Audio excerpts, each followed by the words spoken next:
보름째를 맞고 있는 연방 셧다운이 이번 주에 끝날지 아니면 35일 최장 기록을 깰지 중대 기로에 설 것으로 보입니다. 연방 셧다운을 끝낼 수 있는 오바마 케어 확장 정부 보조 연장에 타협하면 이번 주에 셧다운까지 끝낼 수 있지만 첨예한 당파 대결이 지속되면 트럼프 일기 때의 35일 최장 셧다운 기록을 넘길 수도 있어 우려되고 있습니다. 한면태 기자의 보도입니다.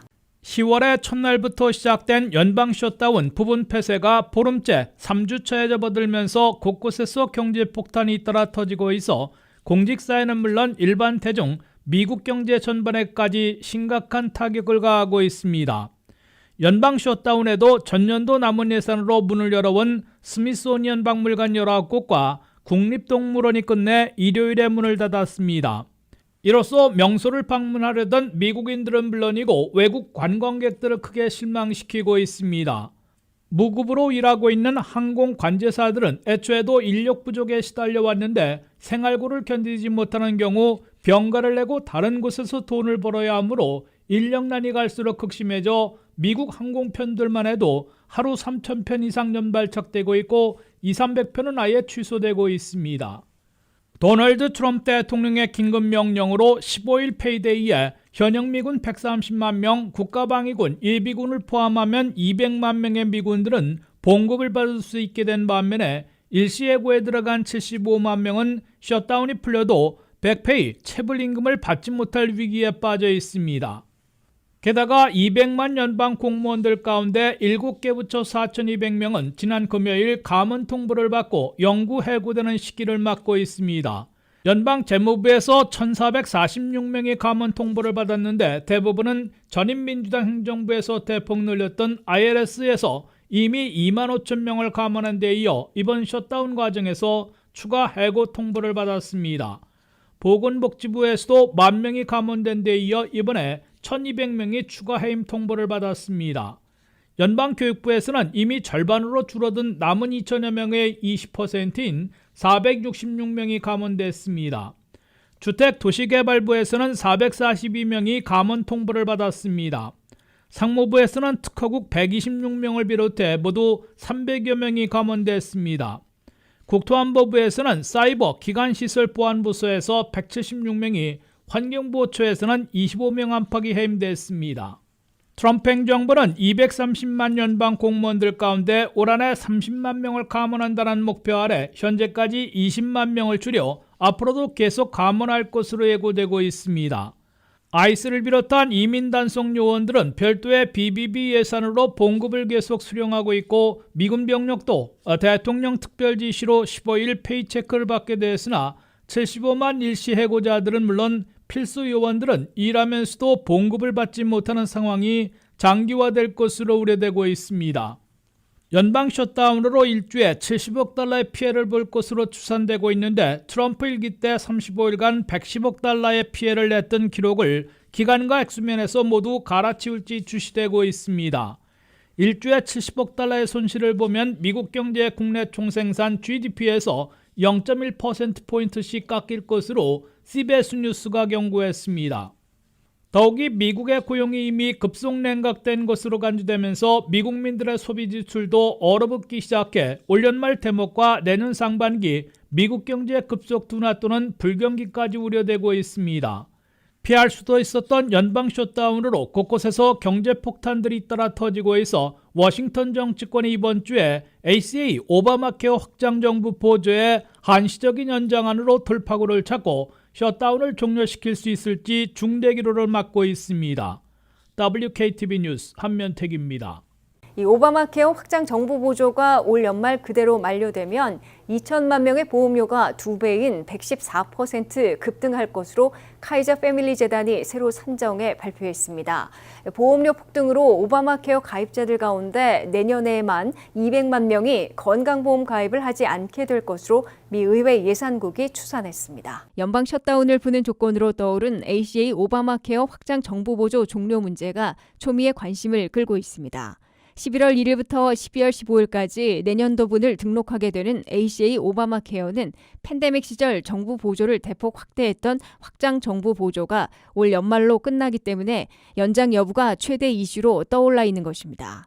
민주당은 상원에서 60표를 넘겨 임시 예산안을 승인해 연방 셧다운을 종료하려면 트럼프 공화당이 ACA 확장 정부 보조를 연장해야 한다고 요구하고 있습니다. 트럼프 공화당은 정부 보조 연장에 응할 뜻을 내비치고 있지만 우선 임시 예산안부터 가결해 연방 셧다운을 풀고 그다음 연장 여부를 논의하자고 맞서고 있습니다. 이 가운데 ACA 확장 정부 보조가 올 연말 종료되면 오바마 케어를 이용해온 2천만 명 이상이 타격을 입을 것으로 예고되고 있습니다. 현재 ACA 오바마 케어에 가입된 2,400만 명 가운데 2천만 명이 내년 1월 1일부터 보험료가 폭등할 것으로 예상되고 있습니다. 카이저 패밀리 재단은 새 산정 보고서에서 확장 정부 보조가 올 연말 종료되면 내년 1월부터 ACA 오바마 케어 건강보험료가 114%, 2배 이상 급등할 것으로 경고했습니다. 카이저 재단은 그동안 75% 급등을 경고해 왔는데 새 산정에서는 114% 급등으로 더 올린 것입니다. 2배 오르는 보험료를 감당하지 못해 건강보험이 없는 무보험자로 전락하게 될 것이란 예고가 나오고 있습니다. 미 의회 예상국은 확장 정부 보조가 끝나면 2026년에만 200만 명이 건강보험을 포기해 무보험자로 전락할 것으로 추산했습니다. 2035년까지 매년 건강보험을 포기하는 사람들이 생겨나 무보험자들이 380만 명으로 늘어날 것으로 의회 예상국은 추산했습니다. ACA 오바마 케어 이용자들은 팬데믹 직전인 2020년에는 1,100만 명이었다가 팬데믹으로 정부 보조가 대폭 늘어나자 2025년 현재는 2,400만 명으로 2배 급증해 있습니다. ACA 오바마 케어 확대에 결정적인 역할을 해온 확장 정부 보조가 올 연말로 종료되면 건강보험료가 2배 이상 폭등해 무보험자를 양산해낼 것으로 경고받고 있습니다. ACA 이용자들은 공화당 우세 지역에도 상당수 차지하고 있어 트럼프 공화당도 재연장할 수 있다는 뜻을 내비치고 출구를 찾고 있는 것으로 보입니다. 제롬 파월 연방준비제도 의장은 고용과 물가의 균형을 맞추기 위해 서서히 돈을 푸는 정책으로 전환하고 있음을 밝혔습니다. 파월 의장은 10월 29일과 12월 10일을 비롯해 남은 2번의 회의는 물론 추가 금리 인하를 연속해 단행할 수 있고 앞으로 몇 달 안에 긴축에서 돈을 시중에 푸는 양적 완화로 전환하게 될 것으로 예고했습니다. 한면태 기자의 보도입니다. 미국 중앙은행 연방준비제도를 이끌고 있는 제롬 파월 연준 의장이 돈줄을 조이는 긴축에서 돈을 더 푸는 양적 완화로 일대 전환하게 될 것으로 밝혔습니다. 제롬 파월 연준 의장은 고용을 최대화하고 물가를 안정시키는 양대 사명을 내걸고 균형 잡기의 총력전을 펴왔습니다. 그런데 근래 들어 미국의 고용이 급속 냉각된 것으로 간주되고 있어 물가 잡기보다 고용 촉진에 더 신경 쓰는 통화 정책을 펴게 될 것으로 파월 연준 의장은 내비치고 있습니다. 제롬 파월 연준 의장은 필라델피아에서 열린 전미 비즈니스 경제학 협회 주최 컨퍼런스에서 앞으로 수개월에 걸쳐 서서히 돈을 더 푸는 양적 완화에 나설 것으로 예고했습니다. 연준이 돈을 더 푸는 데에는 2가지 방법을 동원하게 됩니다. 첫째, 올 들어 처음으로 9월 17일에 단행했던 기준금리 인하를 연속으로 단행하는 방법입니다. 연준은 이미 10월 29일과 12월 10일 등 올해 남은 2번의 회의에서 연속으로 0.25포인트씩 모두 0.5%포인트 기준금리를 내릴 것으로 예고해 놓고 있습니다. 그러면 미국의 기준금리는 현재 4 내지 4.25%에서 3.5 내지 3.75%로 내려가게 됩니다. 물가 불안보다 고용 냉각이 더 악화되면 2026년 새해에도 기준금리를 더 내리게 됩니다. 다만 지나친 돈풀기는 관세 여파에 따른 가격 인상과 겹쳐 물가 불안을 초래할 수 있어 기준금리를 인하하더라도 0.5포인트 이상의 B컷보다는 0.25포인트씩의 스몰컷으로 단행하려는 것으로 해석됩니다. 둘째, 돈을 걷어들이는 긴축에서 시중에 돈을 더 많이 푸는 양적 완화로 전환하게 됩니다. 연준은 팬데믹 때 지나치게 돈을 많이 풀어 최악의 인플레이션을 겪게 되자 2022년 중반 이후 재무부 국채와 모기지 담보증권을 사들이는 방법으로 시중에 돈줄을 조이는 긴축을 시작했습니다. 30여 년 만에 물가 급등을 어느 정도 잡았기 때문에 이제는 양적 긴축에서 양적 완화로 전환해 시중에 돈을 더 풀려고 하고 있습니다.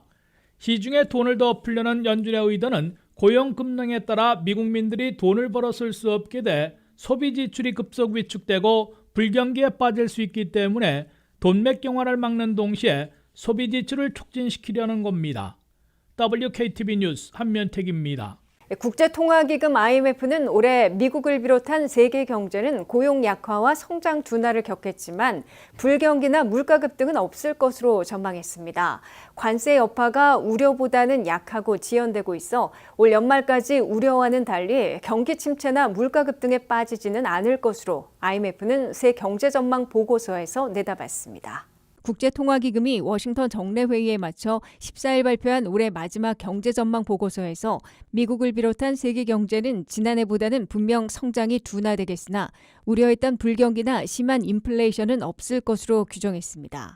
전 세계 경제 성장은 지난해 3.3%에서 올해는 3.2%로 약간 내려가고 2026년에는 3.1%로 더 둔화될 것으로 IMF는 내다봤습니다. 미국 경제는 지난해 2.8% 성장했으나 올해는 2%로 크게 둔화되고 내년에는 2.1%에 그칠 것으로 IMF는 예상했습니다. 미국 경제 성장률은 올해 급속 냉각될 것으로 예상돼 왔으나 IMF의 7월 전망 보고서보다는 오히려 0.1%포인트 올려잡은 것입니다. 그만큼 관세 정책과 불법 이민 단속에도 불구하고 경제 성장이 우려했던 것보다는 직격탄을 맞지 않고 있음을 IMF는 분석하고 있습니다. 이에 비해 다른 서방 선진국들은 지난해보다는 올해 성장률이 다소 나아질 것으로 IMF는 내다봤습니다. 일본은 지난해 0.1% 성장으로 제자리했으나 올해는 1.1%로 개선되다가 내년에는 다시 0.6%로 저조해질 것으로 IMF는 예상했습니다. 영국은 지난해 1.1% 성장해서 올해와 내년 1.3% 성장으로 소폭 개선될 것으로 전망됐습니다. 독일은 지난해 마이너스 0.5%로 후퇴했다가 올해는 플러스로 돌아서 0.2%, 내년에는 0.9% 성장으로 미약할 것으로 IMF는 내다봤습니다. 개발도상국으로 분류되는 중국은 지난해 5% 성장이 올해는 4.8%, 내년에는 4.2% 성장으로 연속 내려갈 것으로 IMF는 예상했습니다. 인도는 지난해 6.5%의 높은 성장률을 기록했는데 올해는 6.6%로 더 올라갔다가 내년에는 6.2%로 소폭 낮아질 것으로 IMF는 전망했습니다. 우크라이나 전쟁을 아직 끝내지 못하고 있는 러시아는 지난해 4.3% 성장으로 만회하는 듯 했으나 올해에는 0.6%, 내년에는 1% 성장에 그칠 것으로 IMF는 예상했습니다. 관세 때문에 우려했던 인플레이션에서는 선진국 물가가 올해 2.5%, 내년 2.2%로 모두 3% 아래에서 머물러 물가 급등은 겪지 않을 것으로 IMF는 내다봤습니다. 트럼프 행정부가 국세청의 범죄 수사대를 동원해 조지 소로스 등 좌파 진영에 주로 기부해온 큰손들과 단체들에 대한 대대적인 조사에 돌입했습니다. 무장하고 있는 2,000명의 국세청 범죄 수사대는 범죄 혐의가 포착되면 무더기로 체포 기소하게 될 것으로 예상되고 있습니다. 트럼프 행정부가 국세청의 범죄 수사 전담 조직인 IRS-CI의 책임자를 교체하고 대대적인 추적 조사에 돌입해 좌파, 진보, 민주당 진영에 주로 거액을 기부해온 큰손 기부자들과 단체들이 초비상이 걸린 것으로 보입니다. IRS-CI는 다른 국세청 직원들과는 달리 무장까지 하고 있는 2,000명으로 구성된 범죄수사 전담 조직입니다. IRS 국세청장 대행까지 겸임하고 있는 스콧 베센트 재무장관이 자신의 측근을 IRS-CI의 새로운 책임자로 보내 대대적인 좌파 큰손들과 그룹들에 대한 범죄 혐의 조사에 착수토록 지시했다고 월스트리트 저널이 보도했습니다. IRS-CI의 최우선 타겟은 좌파, 진보, 민주당 진영에 가장 많이 기부해온 조지 소로스와 그 아들, 그가 운영하고 있는 오픈 소사이어티 파운데이션인 것으로 이 신문은 전했습니다. 이에 앞서 트럼프 대통령은 조지 소로스는 감옥에 가야 한다며 공개적으로 비난한 바 있습니다. 트럼프 행정부는 조지 소로스 부자 이외에도 집중 타겟으로 삼은 리스트를 작성해놓고 있다고 월스트리트 저널이 보도했습니다. 민주당 진영의 큰손 기부자인 조지 소로스 한 명에 그치지 않고 대폭 확대될 수 있음을 시사해주고 있다고 이 신문은 전했습니다. 조지 소로스와 아들 알렉스 등 좌파 진영의 큰손들과 그룹들에 대해선 정치 자금과 이익을 나누는 부패 혐의가 있는지 이른바 리코법 위반 여부를 집중 조사하게 됩니다. 리코법상 부패 혐의가 포착되면 구속 기소되고 유죄 판결을 받으면 20년형의 징역형에 처해지게 됩니다. 이에 민주당 진영에서는 범죄 혐의에 대한 아무런 증거 없이 정치적 동기로 조사에 착수하고 있다고 강력 성토하고 있습니다. 민주당 진영에선 트럼프 행정부가 IRS, CIA를 동원해 거액 기부자들을 부패 혐의로 대대적으로 조사함으로써 민주당에 대한 기부금을 억제시키고 나아가 내년 11월 중간선거에서 공화당 승리를 가져오려는 선거 전략이라고 비난하고 맞대응할 태세를 보이고 있습니다. 최근 3년간 중국과 캄보디아 범죄 조직이 문자 피싱으로 온라인 사기를 벌여 미국 내에서 10억 달러가 넘는 불법 수익을 올린 것으로 드러났습니다. 피해자 정보를 빼내는 수법은 점점 정교해지고 미국 내에서 심카드 농장까지 운영 중인데요. 이에 미국과 영국은 온라인 사기 조직을 제재 대상에 포함하며 강력 대응에 나섰습니다. 안혜린 기자입니다.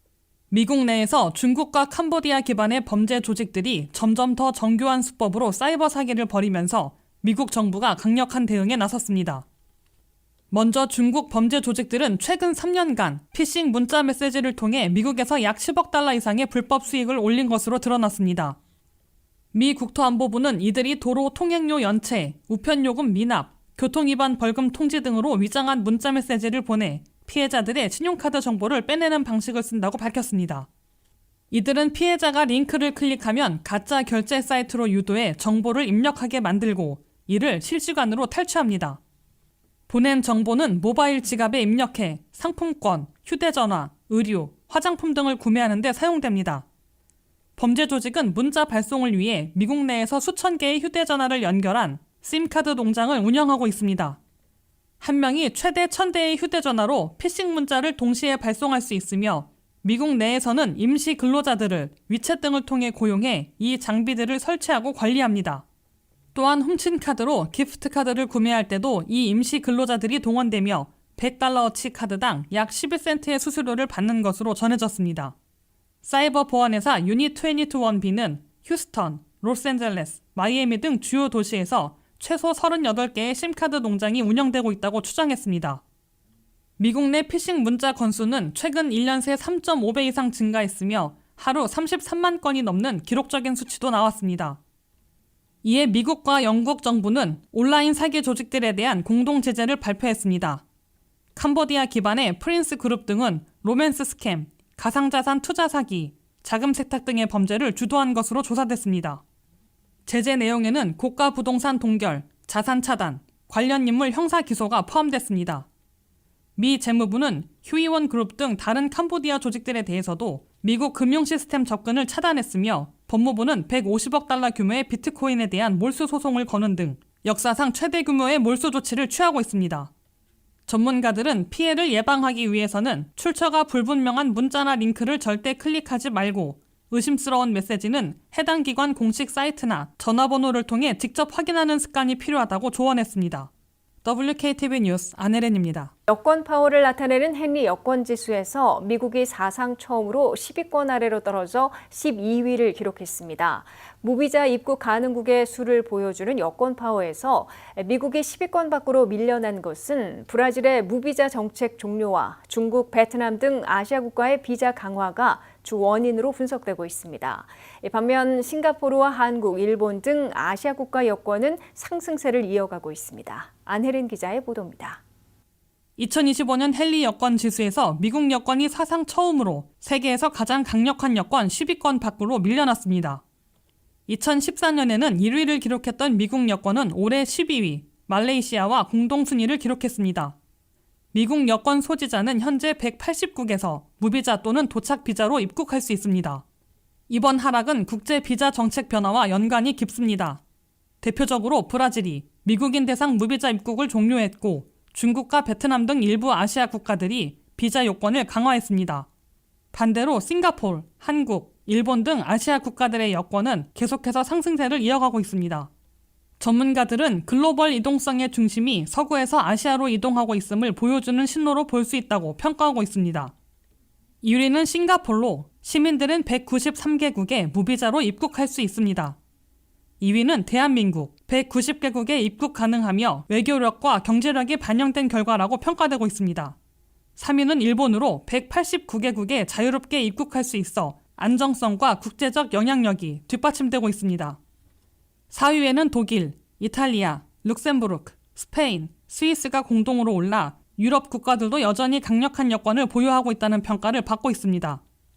5위는 오스트리아, 벨기에, 덴마크, 핀란드, 프랑스, 아일랜드, 네덜란드로 폭넓은 외교와 경제 네트워크가 장점입니다. 6위에는 그리스, 헝가리, 뉴질랜드, 노르웨이, 포르투갈, 스웨덴이 이름을 올려 유럽과 오세아니아 전역으로 여행 자유도가 높습니다. 7위는 호주, 체코, 몰타, 폴란드, 8위는 크로아티아, 에스토니아, 슬로바키아, 슬로베니아, 영국으로 지역별 광범위한 접근성을 제공합니다. 9위 캐나다는 안정적 북미 여건으로 평가받고 있으며 10위 라트비아, 리텐슈타인, 아이슬란드, 리투아니아 같은 국가는 소국이지만 높은 이동성을 자랑해 10위에 들었습니다. 이번 미국 여권 순위 하락은 단순한 숫자 변화가 아니라 국제 비자 정책 변화, 아시아 국가들의 외교력 확대, 미국 여행자에 대한 새로운 입국 제한 등이 복합적으로 작용한 결과로 해석되고 있습니다. WKTV 뉴스 안혜린입니다. 미국에서 65세 이상 시니어들의 인구가 현재 전체의 18%에서 25년 후에는 40%까지 급등할 것이라는 예측이 나왔습니다. 이처럼 미국의 노년층은 더 오래 살게 됐으나 노후 계획은 태구적이어서 사회적 부담이 가중될 것으로 경고되고 있습니다. 한면태 기자의 보도입니다. 미국도 시니어들의 급증으로 인구 고령화 문제가 갈수록 심각해질 것으로 우려되고 있습니다. 미국에서 65세 이상 시니어들은 2024년 현재 6,120만 명으로 전체 인구에서 18%를 차지하고 있습니다. 이는 전년보다 3.1%나 늘어난 겁니다. 해마다 급증하고 있어 앞으로 25년 후인 2050년에는 시니어들의 인구 비율이 40%까지 급등할 것으로 MIT 대학 에이지랩, 즉 고령화 실험실이 새 보고서로 발표했습니다. 시니어 인구 비율은 2024년 현재 18%에서 2040년에는 22%로 더 올라가고 2050년에는 40%까지 더 급등할 것으로 예측되고 있습니다. 최신 통계인 2020년에서 2024년까지 5년간 미국의 시니어 인구는 13포인트나 늘어났습니다. 이는 일하는 근로세대인 18세에서 64세 사이의 1.4% 증가보다 근 10배나 빠른 급증입니다. 어린이들의 증가율 1.7%보다도 시니어 인구의 증가율이 압도하고 있습니다. 미국에서는 현재 7,600만 명이나 되는 베이비 부모들이 지속적으로 나이를 먹으면서 은퇴하고 있고 수명은 길어져 고령 인구들이 많이 증가하는 추세를 보이고 있습니다. 2025년 올해에는 피크 65로 불리고 있는데 올해에 65세 시니어가 되는 인구가 가장 많다는 뜻입니다. 올해에는 미국에서 하루에 11,400명이나 65세가 되고 있습니다. 그럼에도 미국의 시니어들은 더 오래 살고 있으나 노후 계획은 거의 준비하지 못하고 있는 것으로 조사되고 있습니다. 은퇴저축을 비롯한 재정과 주거, 헬스케어, 일일생활, 지역활동, 사회관계 등 8가지 분야에서 점수화한 결과 100점 만점에 60점에 그쳐 노후 계획이 크게 부족하다는 평가를 받고 있습니다. 헬스케어와 롱텀 케어 등 노후 케어에 있어서는 100점 만점에 42점으로 가장 저조한 것으로 나타난 반면에 커뮤니티 활동에서는 70점으로 가장 양호한 것으로 조사됐습니다. WKTV 뉴스 한면택입니다. 미국에서 판매되는 새 자동차 가격이 평균 5만 달러를 넘어서 새차 5만 달러 시대가 시작됐습니다. 대다수가 자동차 할부 금융을 이용하고 있는데 상환 기간이 84개월까지로 대폭 늘어나고 있는데도 한 달 평균 1,000달러를 내는 시기를 맞고 있습니다. 미국에서 새 자동차 가격이 5만 달러 시대에 도달했습니다. 미국에서 판매된 새 자동차들의 평균 가격은 9월에 5만 80달러를 기록했다고 워싱턴 포스트가 보도했습니다. 자동차 가격을 산정하고 있는 켈리 블루북이 발표한 새 차들의 평균 가격이 9월에 마침내 5만 달러를 넘어 5만 달러 시대를 연 것이라고 워싱턴 포스트는 밝혔습니다. 여기에 60여 개 모델들의 평균 가격은 7만 5천 달러에 달했습니다. 럭셔리 고급차들과 고가의 전기차들이 많이 나오면서 미국 내 새 차 가격을 끌어올리고 있다고 워싱턴 포스트는 전했습니다. 미국민들은 45%가 자신이 타고 있던 자동차를 딜러십에 넘기고 새 차를 살 때 다운페이먼트로 사용하는 트레이드인을 이용하고 있는 것으로 나타났습니다. 그런데 트레이드인 하는 사람들의 28%는 중고차에서 평가받는 차 가격이 남은론에 미달하는 네거티브여서 역대출을 더 받고 있는데 평균으로 $6,905나 추가 융자를 받고 있는 것으로 집계됐습니다. 역대출을 받지 않아도 되는 고객들은 오히려 $10,000 이상 세차 융자를 더 받고 있습니다. 이 때문에 트레이드인하거나 그렇지 않은 사람들 할 것 없이 고가의 새 차를 구입하며 더 많은 자동차 할부 금융 융자를 받고 있습니다. 3분기 현재 미국민들이 새 차를 사면서 이용한 자동차 할부 금융은 평균 $42,647로 1년 전보다 $2,000 더 늘어났습니다. 새 차를 구입한 고객들의 20%는 한 달 평균 자동차 할부금으로 $1,000 이상을 내고 있는 것으로 조사됐습니다. 심지어 자동차를 산 고객들 중에 6.1%도 한 달에 $1,000를 내고 있는 것으로 나타났습니다. 트레이드인하고 새 차를 구입한 고객들만 보면 한 달 평균 $907를 상환하고 있습니다. 월 상환금 부담을 줄이기 위해 각 자동차 금융회사들은 할부 금융 상환 기간을 최대 84개월까지로 늘리고 있습니다. 자동차 가격의 상승은 자동차 보험료의 인상도 불러오고 있습니다.